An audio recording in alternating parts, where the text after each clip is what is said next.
Nós vamos ler em Jeremias, capítulo 18.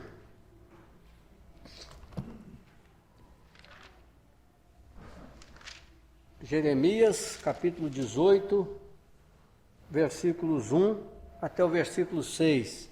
Depois nós vamos, no decorrer do estudo, lermos alguns outros versículos, né? Mas nós queremos pensar um pouco aqui nesta noite em nós como vasos nas mãos do Senhor. E esperamos que o Senhor possa abençoar a meditação da sua palavra aos nossos corações, né? Que sejamos edificados, possa ser para o nosso crescimento. Jeremias capítulo 18, versículo 1. Palavra do Senhor que veio a Jeremias: levanta-te e desce à casa do oleiro, e lá te farei ouvir as minhas palavras. Desci à casa do oleiro e vi que ele estava fazendo a sua obra sobre as rodas. Mas o vaso que ele fazia de barro se quebrou na sua mão, pelo que o oleiro tornou a fazer dele outro vaso, conforme bem lhe pareceu. Então veio a mim a palavra do Senhor: não posso fazer de vós como fez este oleiro, ó casa de Israel, diz o Senhor. Como barro na mão do oleiro, assim sois vós na minha mão, ó casa de Israel. Irmãos, nós vamos pensar um pouco aqui nessa noite sobre esse tema, vasos nas mãos do Senhor. Quando nós lemos aqui esse texto em Jeremias, o Senhor falando a Jeremias mandou que ele falasse à nação de Israel. E o povo de Israel era o povo do Senhor, escolhido pelo Senhor, o povo de Deus naquela época. E hoje ainda o é também, né? Agora, nós hoje somos o povo de Deus, escolhido também por Deus, feitos filhos de Deus. A nação de Israel ainda é uma nação escolhida por Deus, uma nação que tem as bênçãos reservadas para ela, que Deus determinou, e é uma nação através da qual o Senhor já tem se manifestado e ainda irá se manifestar muito a todo mundo através da nação de Israel. Mas hoje nós somos o povo do Senhor, o povo espiritual, seus filhos.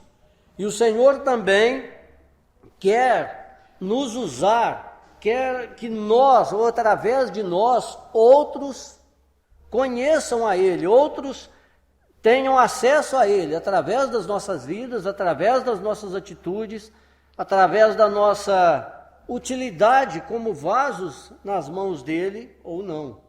Isso fará com que Ele seja conhecido, com que Ele seja glorificado, ou então nós não o faremos conhecido se formos vasos inúteis, se não tivermos a utilidade esperada por Ele, né? Então, irmãos, nós precisamos pensar muito nisso, e como nós vemos aqui nesse texto em Jeremias, o oleiro fazendo o vaso, ele fez o vaso ou faz o vaso como bem lhe aprouver. O Senhor, Ele nos usa conforme for a sua vontade. Muitas vezes nós queremos, quando queremos, né, determinados serviços na obra do Senhor, mas queremos escolher, queremos fazer aquilo que me agrada. Isso aqui eu não vou fazer não, porque por A ou por B, né? E nós ficamos assim, às vezes, querendo ser do nosso jeito. Mas o Senhor deixa claro aqui para nós, nesse texto de Jeremias, que o oleiro faz o vaso como lhe aprouver. Nós temos que entender, irmãos, que nas mãos do Senhor, temos que nos dispor para que Ele nos use conforme Ele quiser, do jeito que Ele quiser, da maneira que Ele quiser. E nós precisamos continuar pensando que aqui nesse caso que o Senhor fala através de Jeremias, a nação de Israel, usando este exemplo do oleiro, o vaso quebrou nas mãos do oleiro, o vaso estragou, ou melhor, o vaso ficou defeituoso, né? E ele quebrou aquele vaso para fazer dele um novo vaso. Irmãos, nós precisamos pensar que o Senhor também a nós, e não porque fomos mal feitos ou porque ficamos defeituosos, Ele pode nos quebrar, mas é porque às vezes nós não prestamos para a utilidade com que Ele nos fez, com que Ele nos criou. E o Senhor pode nos quebrar como o oleiro quebrou aquele vaso. E nós precisamos pensar, irmãos, e lembrarmos, isso é nítido, é notório a todos nós, que dói. Quando o Senhor quebra, dói. Se nós quebrarmos um membro qualquer do nosso corpo, dói. Por mínimo que seja, um pequeno corte, qualquer coisa dessa natureza. E o Senhor, às vezes, Ele tem que nos quebrar. E de várias formas, existem vários meios que o Senhor pode usar para nos quebrar, para nos moldar de novo, para fazer de nós novos vasos e vasos que Ele deem a honra devida, que Ele deem a honra esperada por Ele, quando Ele nos criou, quando Ele nos regenerou e nos fez filhos de Deus. Existem várias maneiras, não cabe a nós julgarmos se um irmão está passando dificuldade ou não, se um irmão está tendo lutas na sua vida ou não, e porque isso é porque Deus está trabalhando nele. Não cabe a nós. Às vezes ele pode estar bem sucedido materialmente, e Deus pode estar trabalhando naquele irmão. Então, se nós fizermos esse julgamento, nós estaremos caindo em erro. Lembra dos amigos de Jó, né? Eles fizeram um julgamento de Jó, que certamente o Senhor estava falando a Jó, porque ninguém passava por aquelas aflições que Jó estava passando, se não tivesse algum erro notório, algum erro grande na sua vida, né? E no final, Jó é que teve que interceder por aqueles homens, senão Deus não os aceitaria. Então nós temos que ter esse cuidado, porque é muito tendencioso a nós olharmos e vermos quando as coisas começam a dar errado para determinada pessoa, Deus está tratando com aquela pessoa.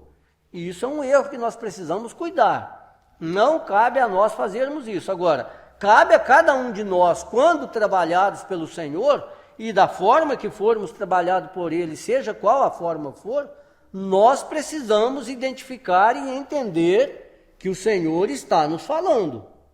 E isso é uma autoanálise que cada um de nós precisamos fazer, e o Senhor nos dotou com faculdades para isso.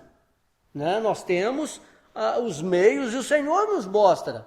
Às vezes pode não mostrar de cara, mas mais para frente, aos poucos, Ele vai mostrando e a gente vai entendendo, né? Agora, precisamos entender, irmãos, que se nós não somos o vaso que o Senhor espera que fôssemos, ou que Ele nos criou para que fôssemos, o erro está em nós. O erro está em nós. Nós não podemos achar que o Senhor erra. Nós não podemos chegar a este ponto. Mas é porque, né, Deus parece que me deu uma coisa além do que eu poderia fazer, ou Ele me deu um serviço que não estava na minha capacidade de fazer. Não. Deus não nos dá nada além daquilo que nós podemos fazer, nada além daquilo que Ele nos capacitou para fazermos, não por capacidade própria nossa, porque nós não temos, mas Ele nos capacita para o serviço que Ele nos chama.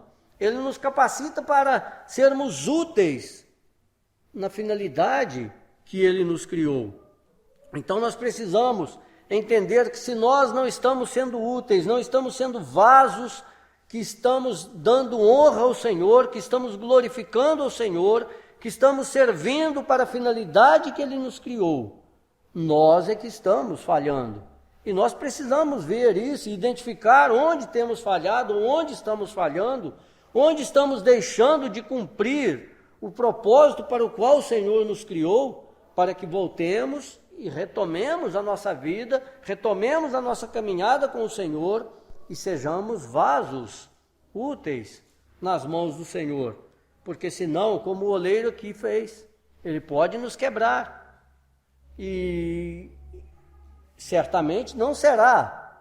Não era essa a vontade dele, e certamente não será nada agradável, nada plausível. Será algo ruim, algo doloroso, algo que nos trará dificuldades, lutas, mas o Senhor quer nos moldar do seu jeito, do jeito que Ele possa nos usar, né?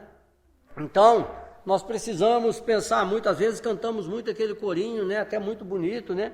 Como vaso nas mãos do oleiro, eu quero ser, Senhor, né? Quebra a minha vida e faz de novo. Às vezes nós cantamos até sem pensar a letra, né? Porque é uma letra pesada.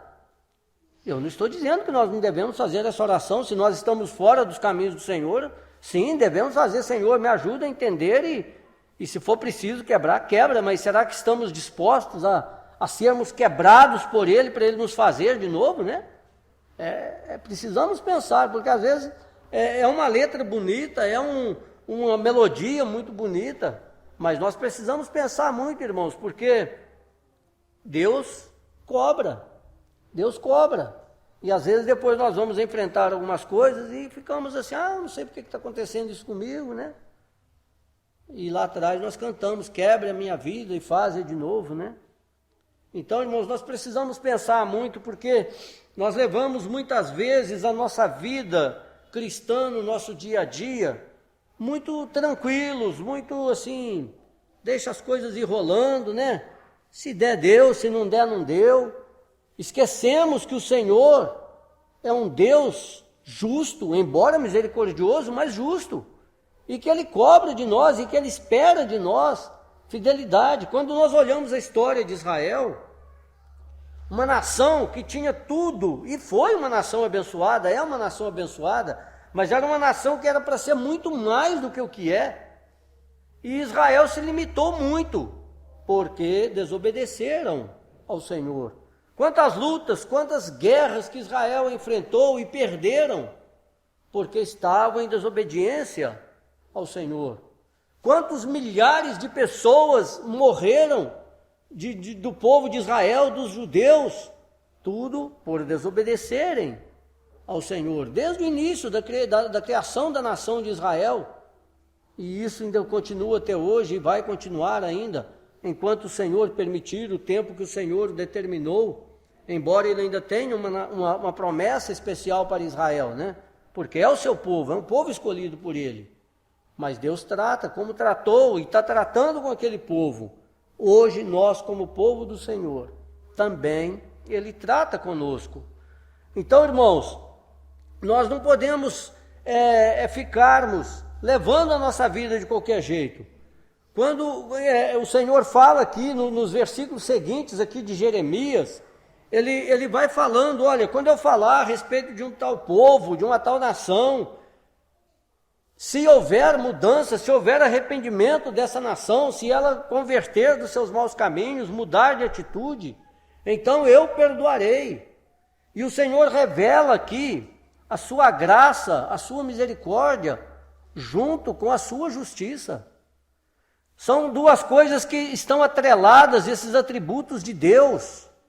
Quando nós vamos para Romanos, né, nós vemos ali, considerai a bondade e a severidade de Deus no mesmo versículo. Duas coisas opostas, mas estão juntas ali. E nós gostamos muito de considerar a bondade de Deus, a graça de Deus. Deus é amor. Quantas vezes eu já ouvi várias pessoas dizerem, eu não gosto muito de ler os livros ali do Êxodo e aqueles livros ali não, porque parece que aquele Deus ali era um Deus diferente, né? O que ele fez com a nação do Egito e etc, e etc. Mas Deus estava se revelando. E eu já ouvi alguma coisa nesse sentido, que as 10 pragas que o Senhor Deus mandou ao Egito, que aquelas 10 pragas que foram usadas, eram 10 ídolos que o Egito tinha. Eu achei isso interessante. O Nilo, o rio Nilo, era um ídolo, era um deus para os egípcios. As moscas eram consideradas deuses para os egípcios. E vai por aí afora, o primogênito no Egito, já li alguma coisa disso, e ouvi também um irmão falando disso, não posso afirmar, mas que o primogênito no Egito, naquela época, era muito idolatrado, era alguém assim, com requintes, com muitas honrarias a mais. Então é interessante, realmente, se isso for assim, as 10 coisas que para os egípcios eram as mais importantes como deuses, Deus atacou os egípcios naquelas coisas, usando aquelas coisas, para mostrar que Ele é o Deus dos deuses, que Ele é o único Deus. Então, irmãos, nós não podemos ignorar E como ele continua dizendo aqui no capítulo 18 de Jeremias, que também se a nação não se arrependesse, ele também usaria de justiça, de juízo, aplicaria o seu juízo sobre tal nação. Irmãos, isso fica muito nítido a nós, que se nós não nos dispusermos a obedecermos ao Senhor, a andarmos em conformidade com a vontade do Senhor, a sermos vasos úteis nas suas mãos, Ele tratará conosco. Ele é justo, Ele é um Deus que, como nós lemos lá em Gálatas, de Deus não se zomba, o que o homem semear, isso também ceifará. Então, irmãos, se nós não estamos o agradando, não estamos vivendo na finalidade ou cumprindo a finalidade que Ele nos criou, nos regenerou, nós precisamos repensar a nossa vida, porque senão o Senhor pode pesar a sua mão sobre nós. E a palavra de Deus nos diz que horrível coisa é cair nas mãos do Deus vivo. E o lugar do Senhor tratar com o crente, com o filho seu, é aqui, nesse mundo. Nós precisamos pensar nisso. Lá na eternidade, na glória, lá não é lugar de sofrimento, lá não haverá choro nem pranto, não haverá tristeza. Então ali é um lugar de adoração, um lugar de alegria, o lugar do Senhor tratar com seus filhos é aqui, nesse mundo, enquanto estamos aqui. Então nós precisamos pensar nisso, irmãos, e estarmos procurando a nos tornarmos aptos para o Senhor, úteis nas mãos dele, como um vaso nas mãos do oleiro. E quando nós vamos, por exemplo, se nós lermos a primeira carta aos Tessalonicenses, capítulo 1, versículo 9, ali nos diz da finalidade com que o Senhor nos salvou. Ele nos salvou para servi-lo. Primeira carta aos Tessalonicenses, capítulo 1, versículo 9. A última parte do versículo diz assim: dizem-nos como vos convertestes dos ídolos a Deus, para servirdes o Deus vivo e verdadeiro. Para servir. Hebreus 9, versículo 14. Um pouquinho mais para frente aqui, Nós vamos ver também o Senhor nos falando neste mesmo sentido. Hebreus 9, versículo 14. Quanto mais o sangue de Cristo, que pelo Espírito eterno se ofereceu a si mesmo, imaculado a Deus, purificará a nossa consciência das obras mortas para servirmos o Deus vivo. Servirmos.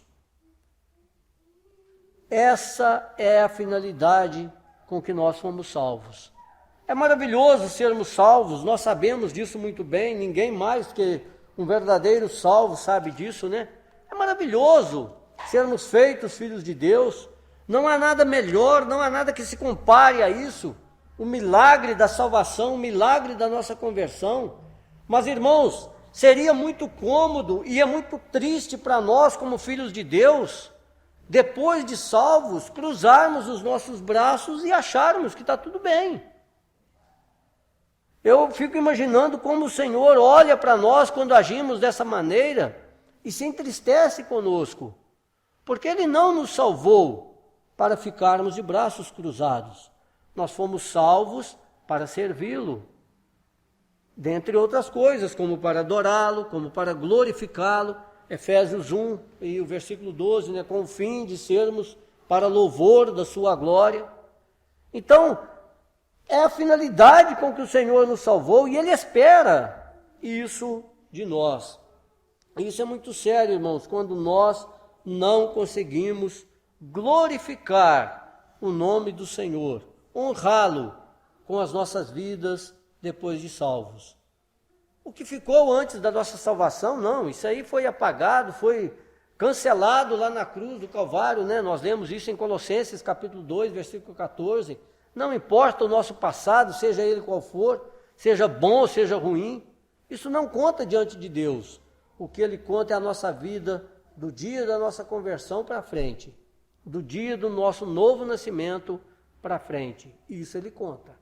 E nós precisamos, irmãos, depois desse dia, depois desse ato, depois desse novo nascimento, glorificar ao Senhor, adorá-lo, agora louvá-lo, honrá-lo, servi-lo.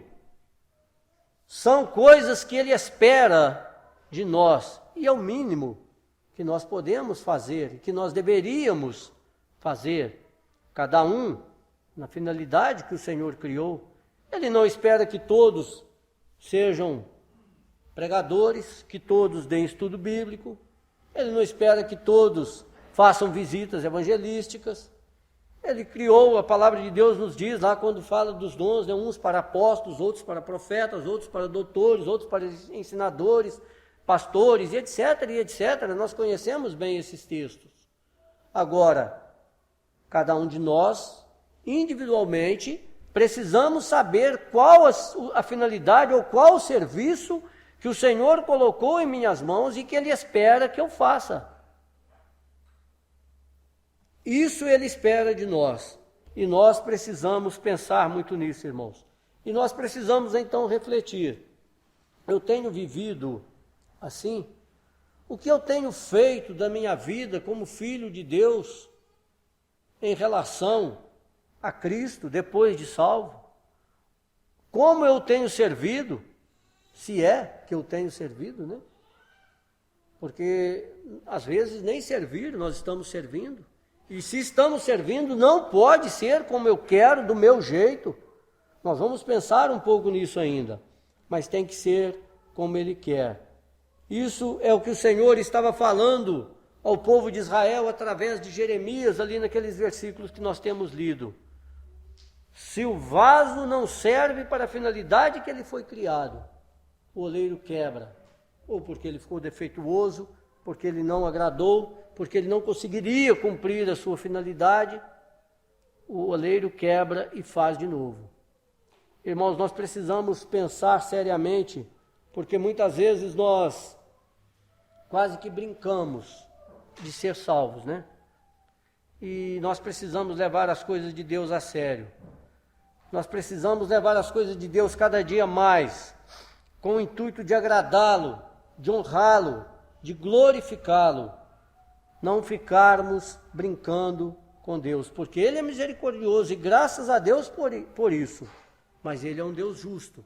Ele é um Deus que não se deixa enganar, é um Deus que não se deixa. Nós temos lido, por exemplo, aqueles que acompanham as lições da revista da Escola Dominical da Classe Arautos, nessa semana tem falado muito a respeito do culto hipócrita, de hipocrisia nos cultos, né? Um culto de aparência apenas, sem vida, de uma maneira que não agrada ao Senhor, né? E nós precisamos levar isso a sério. Às vezes nós somos muito religiosos, mas somos pouco parecidos com Cristo, né? O Brasil é tido como um país cristão, mas o Brasil é um país cristão? O Brasil é um país que segue a Cristo? Quando a gente vê algumas coisas aí, e não estamos falando nem do mundo lá fora, né? Mas daqueles que se dizem filhos de Deus, a gente vê que não é bem isso que acontece. Quando a gente vê, como vi há poucos dias, de alguém que tem um título dentro de uma determinada denominação, de uma igreja evangélica, e ele fez algumas coisas erradas, e ele depois pediu perdão e falou, até Deus erra. Isso é uma falta de conhecimento tremendo de quem é Deus.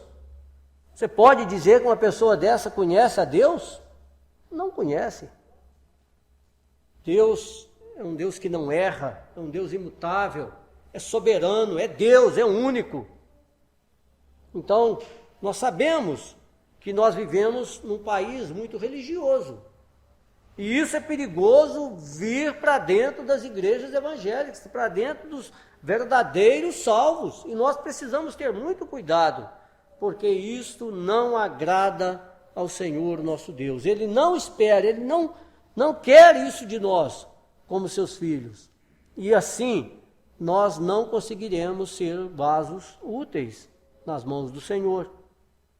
Nós vamos ver em Malaquias,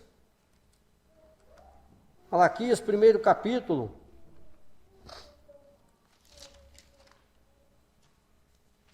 Versículo 6.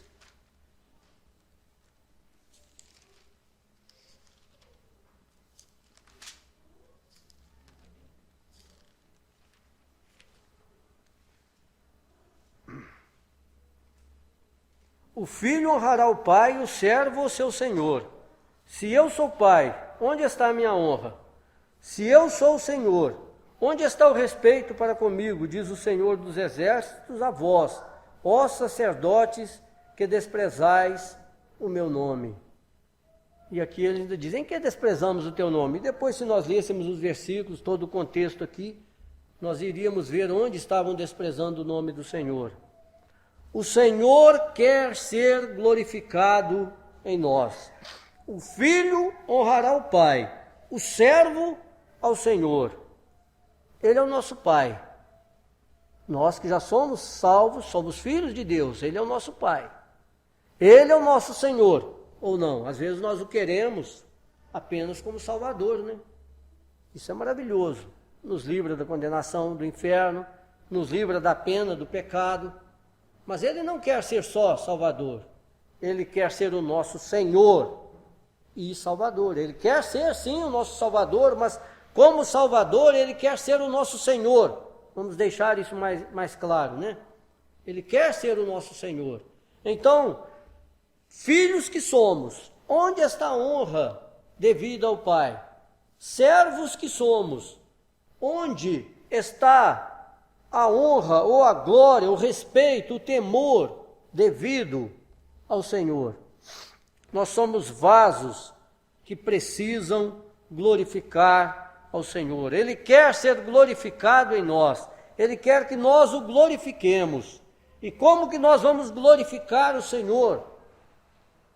O Senhor Jesus Cristo, quando andou aqui neste mundo, em certa vez ele orando, ele disse ao Pai, né?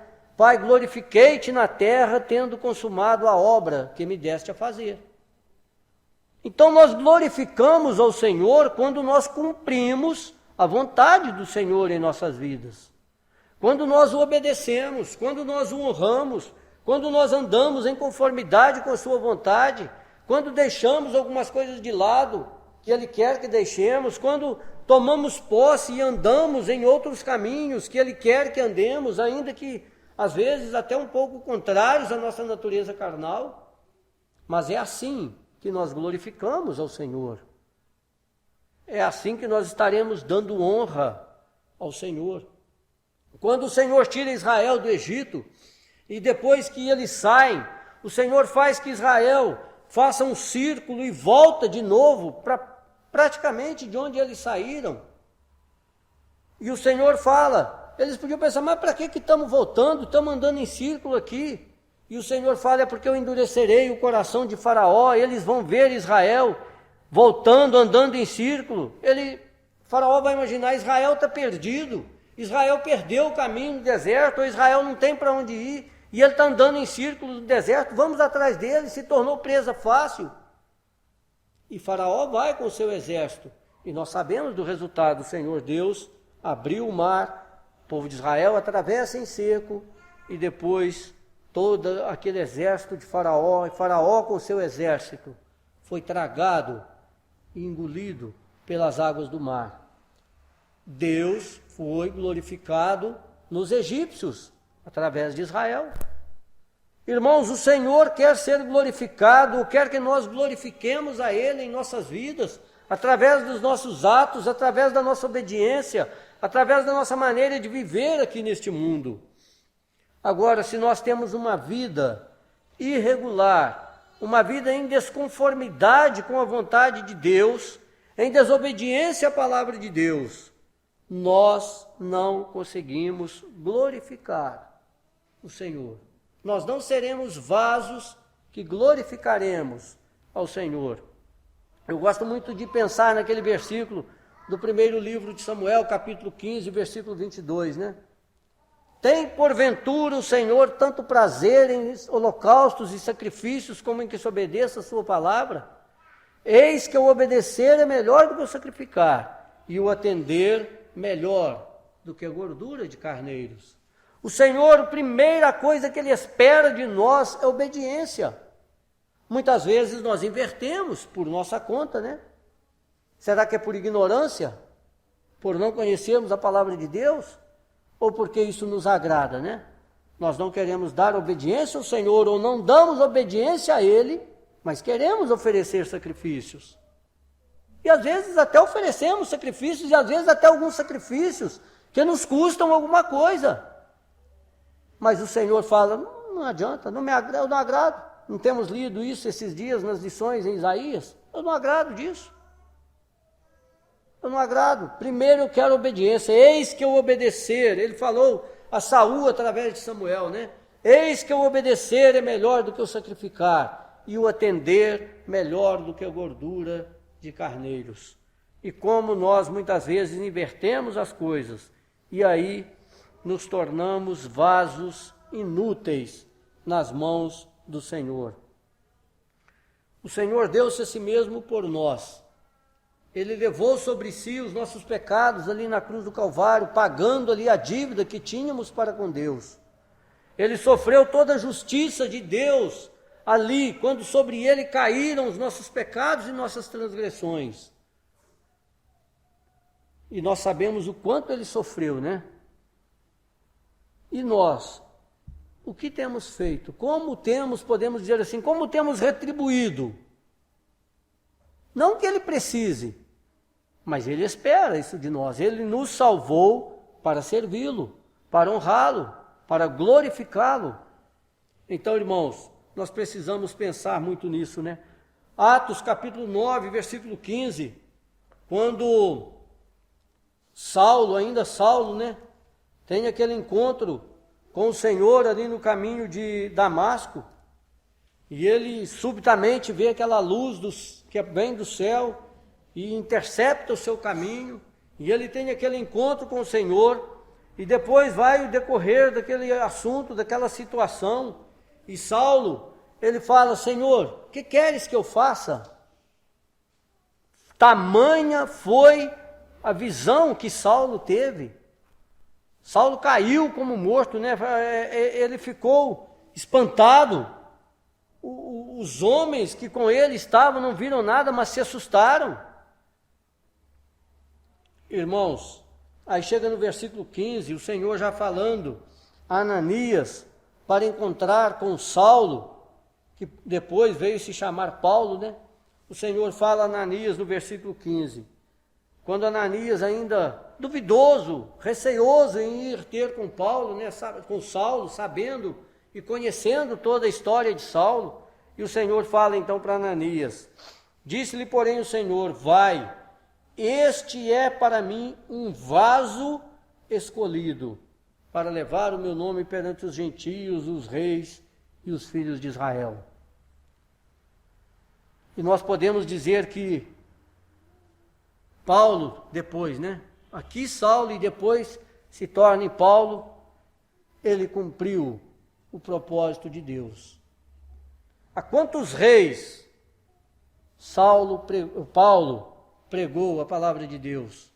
Nós lemos numa das cartas, fala a igreja na casa de César. Césares eram os imperadores romanos. Paulo pregou a Festo, a Félix e a tantas outras autoridades políticas e religiosas. Quando ele disse para Agripa, disse para ele, né, por pouco me persuades a que me faça cristão. Paulo foi um vaso escolhido que honrou o seu Senhor, que glorificou ao seu Senhor. Por isso ele podia dizer, né, combati o bom combate, acabei a carreira, guardei a fé. Paulo cumpriu o propósito que o Senhor lhe tinha dado. Nós somos vasos escolhidos pelo Senhor para levarmos o Evangelho às almas que estão perdidas. Isso é uma missão dada aos filhos de Deus, aos salvos. Não tem outros para fazerem isso. Somos nós que temos que fazer.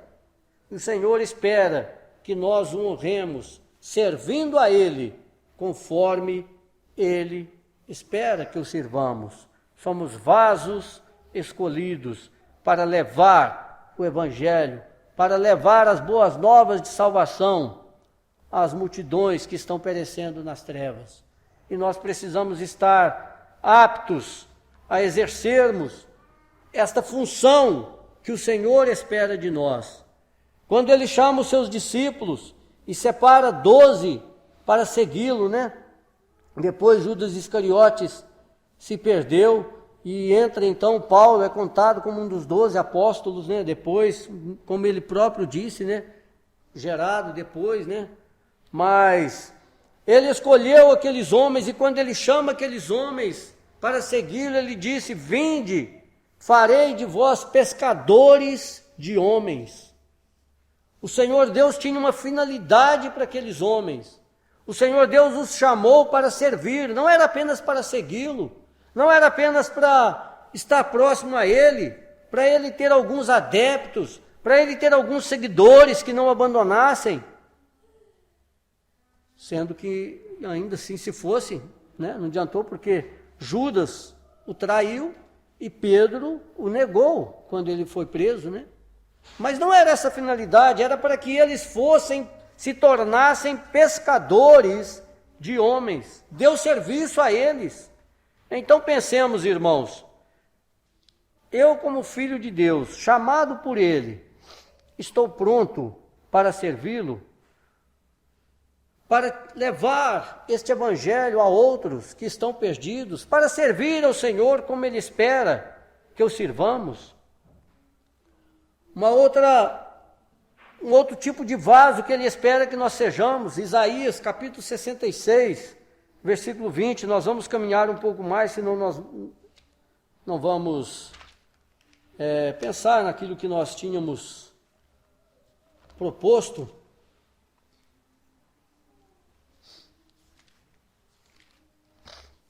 Isaías capítulo 66, versículo 20.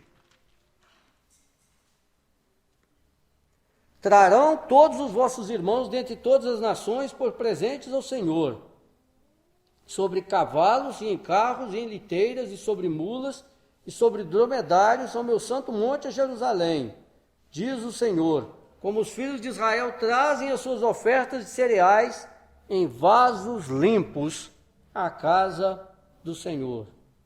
Vasos limpos. Irmãos, se esse copo aqui estivesse cheio de sujeira, eu não tomaria água nele. Nós não usamos um prato, um copo todo sujo para tomarmos água nele. O Senhor não usa um vaso sujo, um vaso que não esteja limpo, um vaso que não esteja purificado. E isso, irmãos, nós temos uma dimensão muito grande para estendermos os nossos pensamentos. Será que eu estou limpo? Será que eu sou um vaso limpo? Agora, se não, como que esse vaso pode ser limpo? Como que eu posso ser limpo? Lá em Salmo 119 nós lemos, né? Como purificará o jovem o seu caminho? Observando-o segundo a tua palavra. A palavra de Deus, ela é como água que nos lava, que nos purifica. Agora, se eu não leio a palavra de Deus, se eu não tenho comunhão com a palavra de Deus, se eu não paro para meditar na palavra de Deus, como que eu serei purificado? Às vezes nós lemos tantas coisas boas, outras nem tanto. Às vezes lemos tantos livros bons e outros às vezes nem tanto. Mas e a palavra de Deus? Qual o lugar que ela tem em nossa vida? Como nós a temos tratado? A lemos, meditamos nela, paramos para pensar, para refletir o que ela nos fala, o que ela tem nos falado? Só assim, se fizermos assim e com oração, o Senhor nos purificará. Nós seremos vasos limpos e o Senhor somente usa vasos limpos. Nós não podemos nos apresentar sujos diante do Senhor.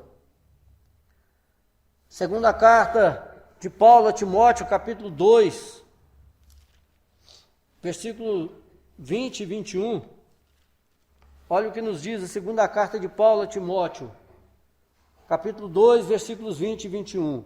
Ora, numa grande casa não somente há vasos de ouro e de prata, mas também de pau e de barro, uns para honra, outros, porém, para desonra. De sorte que se alguém se purificar dessas coisas, será vaso para honra, santificado e idôneo para o uso do Senhor e preparado para toda boa obra. Se purificar destas coisas, e aqui nós vimos nos versículos anteriores, falando do que nós precisamos purificar, né? De coisas da carne, de obras da carne, de frutos que não glorificam o Senhor, que nos impedem de agradá-lo. Se nós nos purificarmos destas coisas, nós seremos vasos para a honra do Senhor, preparados para o uso do Senhor, idôneo para o uso do Senhor e preparados para toda a boa obra. Vasos puros. Irmãos, nós precisamos ter vidas puras, santas. Primeira carta de Pedro, capítulo 1, versículos 15 e 16, nos diz ali: mas como é santo aquele que vos chamou, sede vós também santos em toda a vossa maneira de viver. O nosso Deus que nos chamou, Ele é santo, e Ele nos conclama a sermos santos em todo o nosso procedimento de vida. Não é em apenas uma área ou em algumas áreas, não. Nós precisamos ser puros para servirmos ao Senhor. Nós não vamos ler, mas poderíamos pensar na primeira carta aos Tessalonicenses, capítulo 4. Ali nos fala também: esta é a vontade de Deus, a vossa santificação, que cada um saiba possuir o seu corpo em santificação para a honra do nome do Senhor. Hebreus capítulo 12, versículo 14 também nos fala dessa necessidade de sermos vasos santos, vasos limpos, vasos puros, para que o Senhor possa nos usar.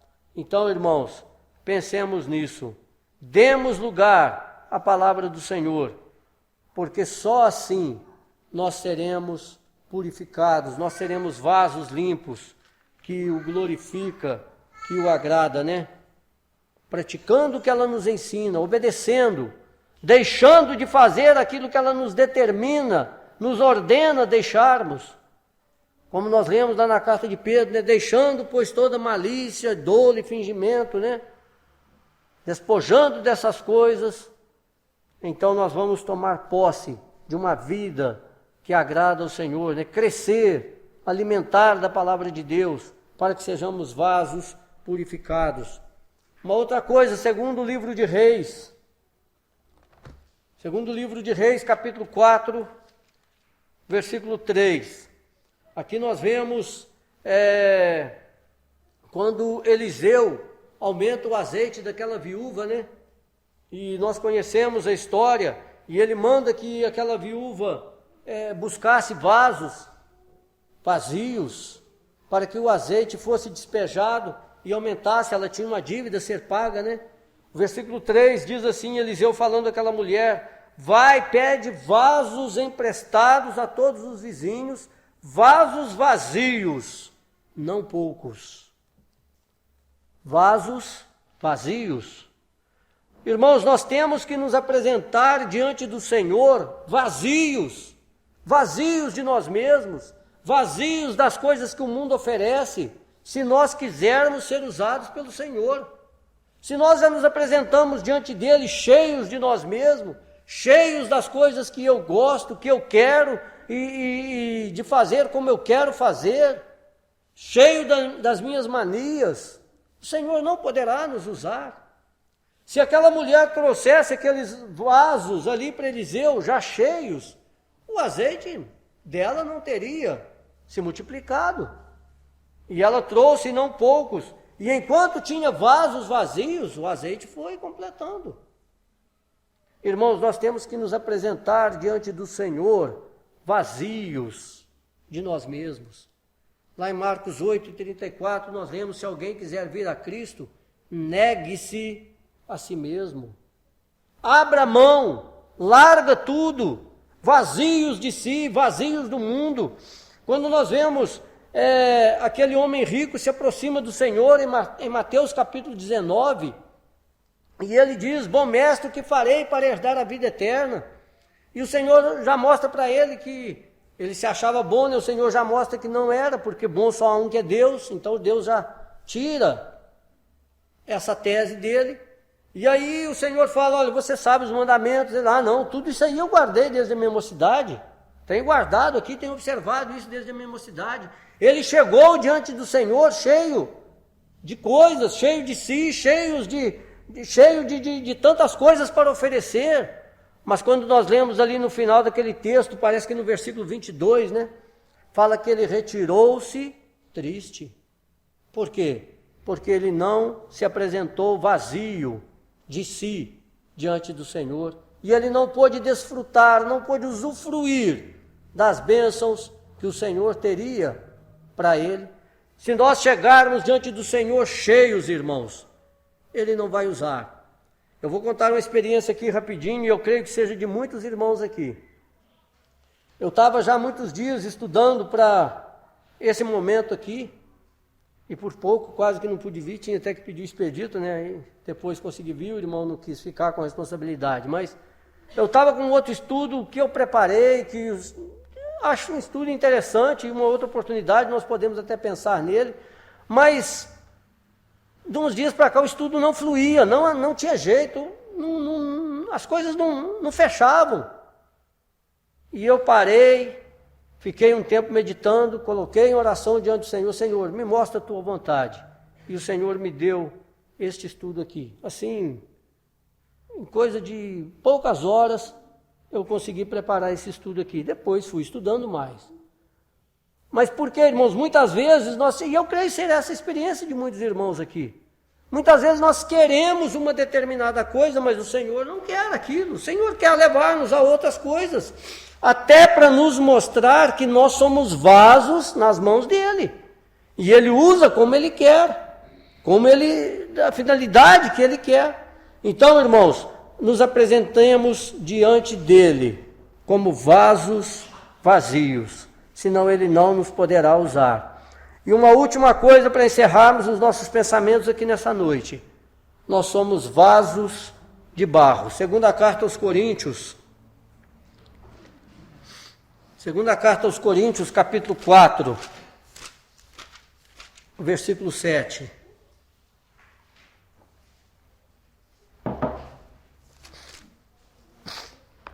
Temos, porém, este tesouro em vasos de barro, para que a excelência do poder seja de Deus e não de nós. Quer um material de pouco valor, frágil? O barro. Se fosse um vaso de ouro, o ouro tem um valor incrível, né? Se fosse de prata e etc., e vai por aí afora, né? Mas vasos de barro. Irmãos, nós sem Cristo não somos nada. O Senhor nos disse: sem mim nada sois e nada podemos fazer. E ele diz aqui no versículo 7 que nós temos lido da segunda carta aos Coríntios, no capítulo 4, em vasos de barro, para que a excelência do poder seja de Deus e não nossa. Se nós quisermos glorificar ao Senhor, nós temos que ser como vasos de barro, fracos, sem valor, mas são esses vasos que o Senhor usa para a sua honra e sua glória. Agora, se eu já chego diante do Senhor, achando que sou alguma coisa, achando que eu tenho isso, tenho aquilo e tenho aquilo outro para oferecer. Às vezes nós achamos que eu sou como um vaso de ouro, né? Muitas vezes achamos isso. Porque eu tenho isso, porque eu tenho essa qualidade, porque eu exerço isso, eu faço esse serviço, aquele ou aquele outro. O Senhor não nos usará. Mas Ele usa vasos de barro para que a excelência, para que a honra, para que a glória seja de Deus e não nossa. Então, irmãos, nós somos vasos de barro. Sem Cristo, não temos valor algum. Sem Cristo, sem Ele nos dar a vida nova que nós temos nele, sem ele estar em nós, como diz lá em João capítulo 15, né, falando da videira, ele como a videira, ele estando em nós e nós nele, né? Nós podemos dar fruto, mas se nós não estivermos nele, nós não daremos fruto. E ali naquele capítulo 15 de João ele diz, porque sem mim nada sois e nada podeis fazer. E quantas vezes, irmãos, nós achamos que somos alguma coisa, né? Quantas vezes nós estufamos o peito para dizer, eu sou servo do Senhor, e o Senhor tem falado através de mim, e a oração do irmão tal, ela é mais poderosa. Não tem oração do irmão tal é mais poderosa. O Deus que responde às orações, ele que é poderoso. Agora, se eu estiver com a minha vida em pecados, a minha oração não será ouvida. É outro assunto, né? Então, irmãos, que sejamos esses vasos para a honra e glória do oleiro, o nosso Deus. Que sejamos vasos úteis, cumpramos a finalidade para a qual Ele nos criou de novo, ou nos regenerou e nos fez filhos de Deus, né? Que o Senhor Deus possa nos abençoar. Amém.